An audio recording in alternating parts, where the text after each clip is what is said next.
दुनिया रे सत्य और प्रकृत प्रेमर निच्छक उदाहरण हेउछि राधाकृष्ण प्रेम। राधाकृष्ण प्रेमर अविस्मरणीय कहानी जुग जुग धरी अमर हो रही। जदियो राधाकृष्ण विवाह हो पारि नथिला तथापि तांकर प्रेम सबु बेले जुगे जुगे अमर हो रही।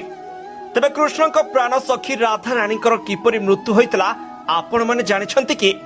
जदि जानि नाहंती तबे एही भिडियोटी शेष पर्यंत देखंतु सबु किछि जानि परिबे। मथुरा जीवा पूर्वरु कृष्ण तांको प्रिय राधा को प्रतिश्रुति दे जाइथिले जे निश्चित भाबरे जल्दी तांको भेटिबाकू आसिबे, किंतु राधांकर प्राण प्रिय कृष्ण तांकर प्रतिश्रुति पूर्ण करि पारि नथिले एवं तांको भेटिबा पई आ गप्पपुर को जाय नथिले। तबे पुराण अनुसार नारद पुराण रे राधांकर मृत्यु राधा एवं कृष्णଙ୍କ मिलन विषय उल्लेख रहिछि।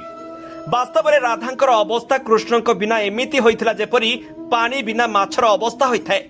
थरे राधा चिठी रे लेखिथिले जे मुरलीधर तुमको भेटिबा पाई मोर हृदय अथय होई जाउछि, जेपरि पानी बिना माछ जंत्रणा पाए मो मध्य एही परि जंत्रणा पाउछि। तबे कृष्णଙ୍କ प्रेम रे पागली हो जाइथिबा राधा निजर सारा जीवन कृष्णଙ୍କ प्रेम रे उत्सर्ग कर दैथिले।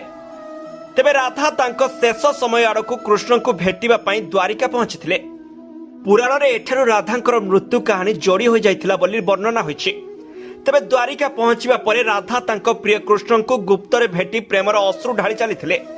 एहा परे से तांको प्रिय कन्हे को बंशी बजाइबाकू कहिथिले। परे राधा द्वारिका रे कृष्णଙ୍କ सह दीर्घ समय पर्यंत गुप्त जीवन यापन करथिले। तबे किछि दिन परे हठात राधा कृष्णଙ୍କ ठारू दूरे जाइतिबार अनुभव कले। अर्थात राधा हृदयंगम करथिले जे वर्तमान तांको कृष्ण को पाइबा पई पुनर्बार कृष्णଙ୍କ हृदय रे स्थान तयारी करिबाकू पड़िबो।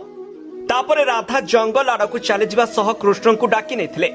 राधा तांकर प्रिय कन्हे को शेष थर पई भेटी प्रेमर गभीर नईरे बुड़ी जाइथिले। तबे कृष्ण राधांकर शेष समय आसीछि बोली जानि पारथिले।